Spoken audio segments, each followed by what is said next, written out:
Have you ever sat down, turned on a video game, looked at the clock, and realized that it was several hours later? Whether it's great open world exploration or an intricate storyline, sometimes losing those hours just feels really good. Hi folks, it's Falcon, and today on gameranx, 10 games you can absolutely get lost in. Starting off with number 10, it's Dragon's Dogma, which is a game that transports players to this detailed, vibrant fantasy world with all of these immersive qualities such as an engaging storyline, well-designed characters, a fluid combat system, and a really keen attention to detail. One aspect that really adds to the game's immersive experience is the dialogue. The pawns provide commentary and advice throughout the game, and that can be helpful or distracting depending on the player's preferences, but there's some players that really find the pawns' dialogue very immersive. Now, but where Dragon's Dogma truly shines is the gameplay. The game's combat system is fluid and responsive, providing players with a sense of weight behind their strikes. It's just tactile. I sometimes overuse that word when talking about stuff, but I don't know that there's another word that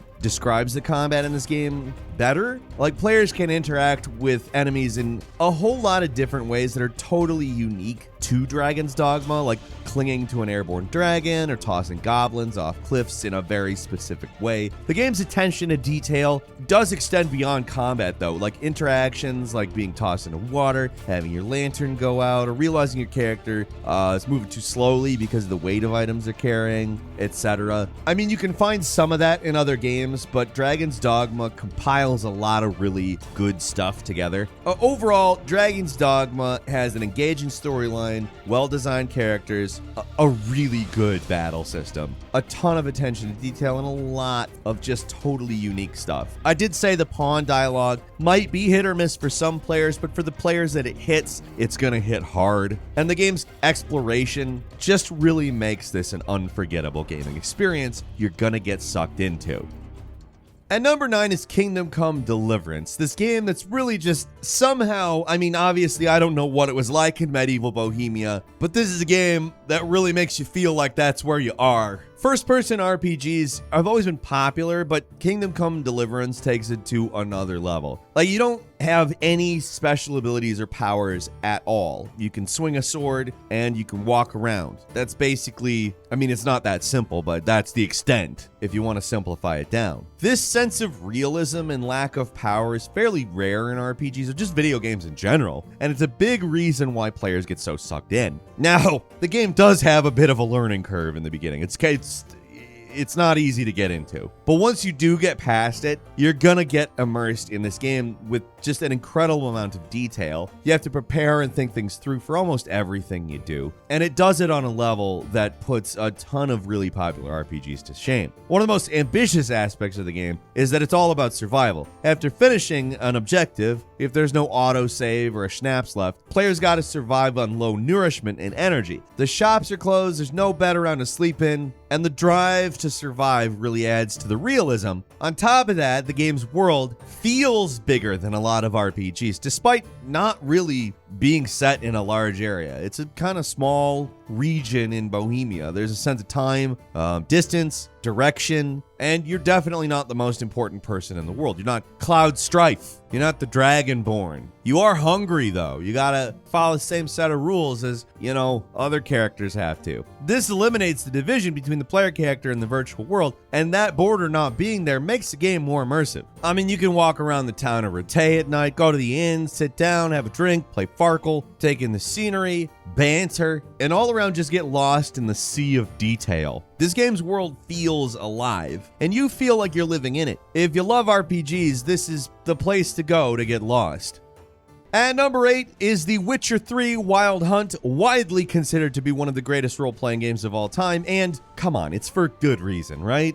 To call this game expansive would be understating it a bit. CD Projekt Red, although they really screwed up with Cyberpunk 2077, you go back to The Witcher 3 and it's obvious why suddenly everybody knew who CD Projekt Red was. This is a truly detailed, richly crafted fantasy world with a very fleshed out character, Geralt of Rivia, navigating a complex political landscape and working basically as a monster hunter for hire called the Witcher. There's nothing in this game that isn't insane. It's still pretty today, especially now that they've incorporated some more modern graphical features into it. But it was pretty before. Frankly, I'm happy to go back to Witcher 3 at any time and go, wow, look at Witcher 3. How was this released in 2015? This holds up, and it does, and I think it'll probably continue to hold up. But it's not just that it's a very pretty game, it's also that it's got an incredible narrative. The main questline is about searching for Ciri, his sort of adopted daughter, who's being pursued by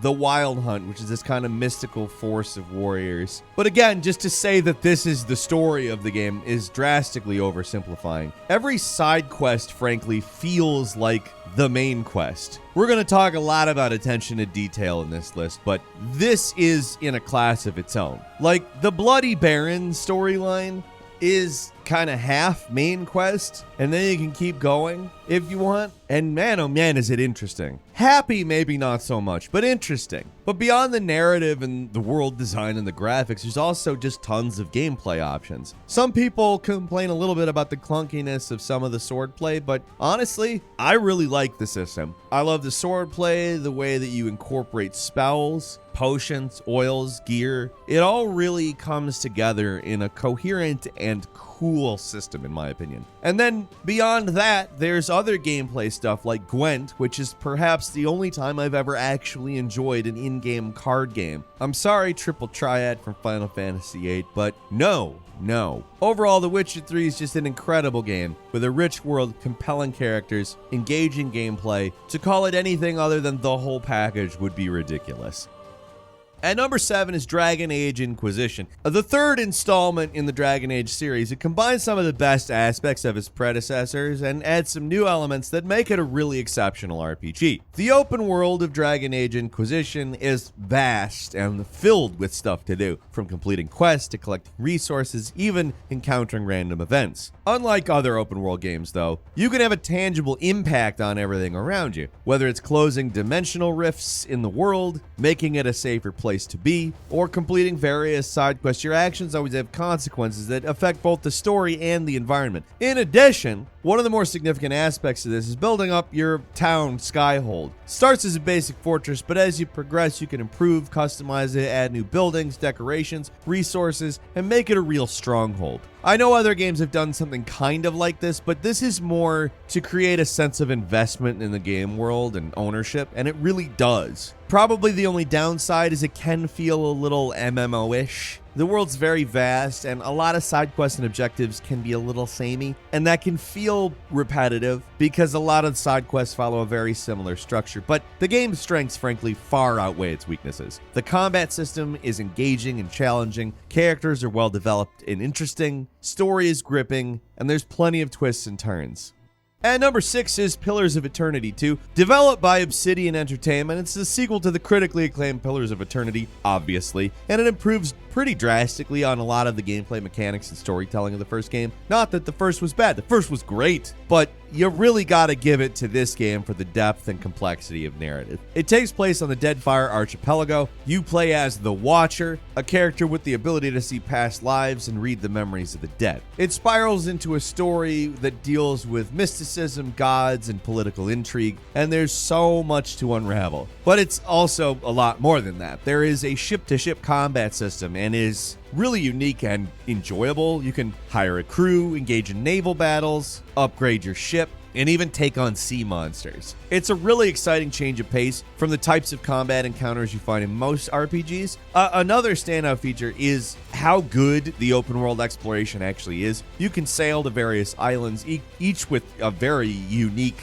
identity unto itself. It's also got a sense of ownership with the ship too. Like I said, you can upgrade it, you can build it, you can change things about it. It's cool. It might sound similar to what I described with Dragon Age Inquisition, but it's actually pretty different. Although one thing it does share with Dragon Age Inquisition, it also can feel a little MMO-y at times. The combat encounters often involve a pretty constant micromanagement of your party's abilities and equipment. Not to an intrusive extent, but the game can also be quite challenging when you're learning how to play it. But the deep narrative, open world exploration, ship-to-ship combat, and building a stronghold on your ship in the high seas, it's immersive, it's engaging, it's a lot of fun, and it's one of those games that's going to hold up for a long time, I think.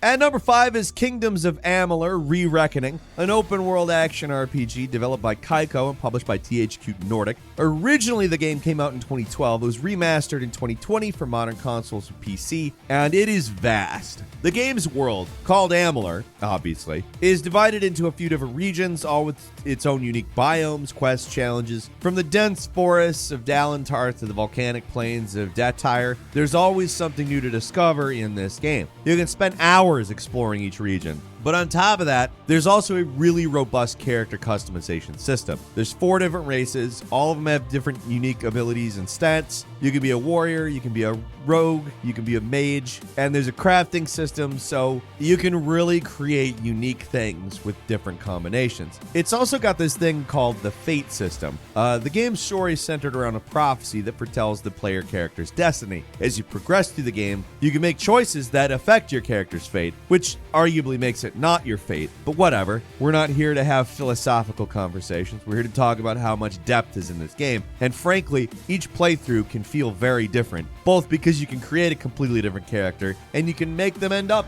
in a very different place. Throughout the game, you're going to come across a bunch of settlements. They're overrun by enemies. You can liberate them, and then you can help rebuild them. As you rebuild the towns, you unlock new shops, services, quest givers, and ultimately the game just feels a lot more immersive, given that your role as a liberator vastly extends what can even happen in the game. If you're a fan of open world action RPGs, Kingdoms of Amalur: Re-Reckoning, you gotta give it a shot. It sucks your time away. Ha! At number 4 is Warhammer Vermintide 2, an intense and immersive first-person action game that puts you in the shoes of a hero fighting off hordes of ratmen. Ah yes, ratmen. Look at all the ratmen. There is no reason not to start with the fantastic combat system in this game. It has such visceral and satisfying melee combat that requires careful timing, position, and strategy. Mastering this system is truly satisfying. But then, moving on to different characters with different weapons and abilities, different play styles, you got options. Now, this is primarily a melee-focused game, and it excels at it, in part because it really has a fantastic atmosphere. You're gonna find yourself battling through ruined cities, underground tunnels, haunted forests, with like the best possible graphics and sound design for this type of thing. It just works on every level. On top of that, there's just deep customization in this game. You can upgrade weapons, equipment, unlock new abilities, talents, customize your appearance, and on top of all that, you could do it with friends, because this is a co-op game that really works as a co-op game. Fighting through hordes of enemies together is probably the most fun way of doing it, and it always feels like a true team effort. You can build out a team with a nice balanced set of abilities, where you can do something totally crazy and make it difficult on yourself, and the sense of camaraderie that comes out of surviving these types of battles. Either way, don't tell me that's not a way to make the clock move by much faster than you realize.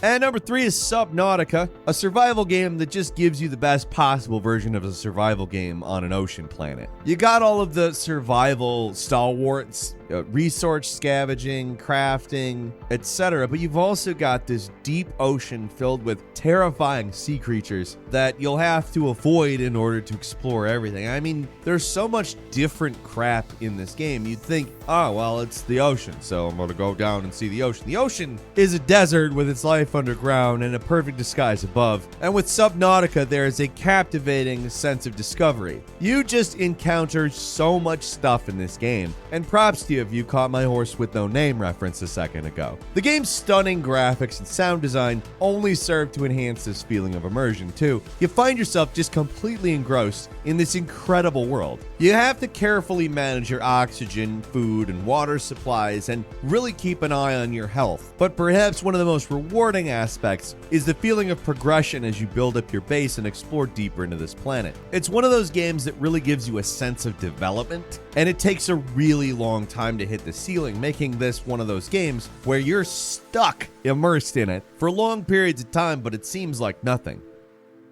And number 2 is Fallout New Vegas, a game set in a post-nuclear war United States and gives you a massive, ridiculous amount of choice as to what you do. You're a courier who's left for dead. You obviously aren't dead. That would be a really, really bad game. Like you start the game and it's basically credits, but you end up free to explore this massive world and make all of these intricate decisions that impact the story and keeps everything fresh. You're on your toes the whole time. Frankly, like, part of the interesting aspect of this is exploring the different paths and consequences of your choices. There's also a really deep and engaging leveling system that allows for a lot of different specializations that drastically changes what type of character you are, which adds an element of strategy where you kind of have to build your character in a direction that you know is going to end up suiting you. Overall, it's a game that rewards exploration and experimentation, and it's full of memorable characters and locations that bring this world to life. Sounds like a perfect formula for getting lost. And believe me, I absolutely have on the New Vegas Strip and out in the desert wastes of the Mojave.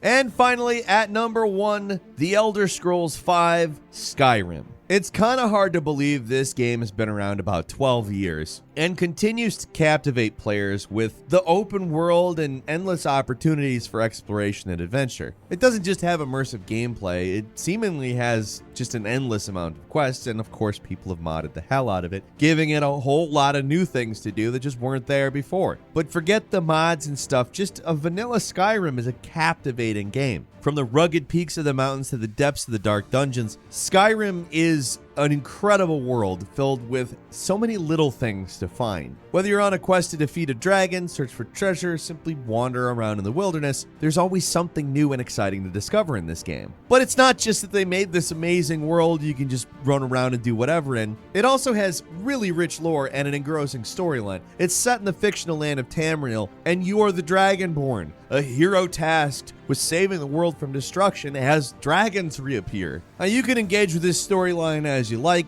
going head on towards the prophecy of Alduin, the big scary dragon returning, or you can just wander off on your own and do whatever. Either way, there's just a massive scope of customization options. Weapons, armor, spells, there's a huge array of all of this stuff, and you're not really limited in any way. Like, you could specialize in archery, swordplay, or magic, or you can mix and match, create a hybrid character. Keeping in mind it has what we would probably call an advanced customization system now, in 2011, is really a testament to how much of in a class of its own Skyrim was when it came out. Yes, it does have some of that Bethesda jank, but in this game, some of that is actually even charming and generally isn't game-breaking in any way. Whether you're a seasoned gamer or new to the genre, Skyrim is kind of a landmark title, and playing it is an excellent introduction or reflection of an incredible genre of games, as well as just a masterclass in sucking a player in and making them not realize how fast time is passing. And that's all for today. Leave us a comment, let us know what you think. If you like this video, click like. If you're not subscribed, now's a great time to do so. We upload brand new videos every day of the week, and the best way to see them first is, of course, a subscription, so click subscribe.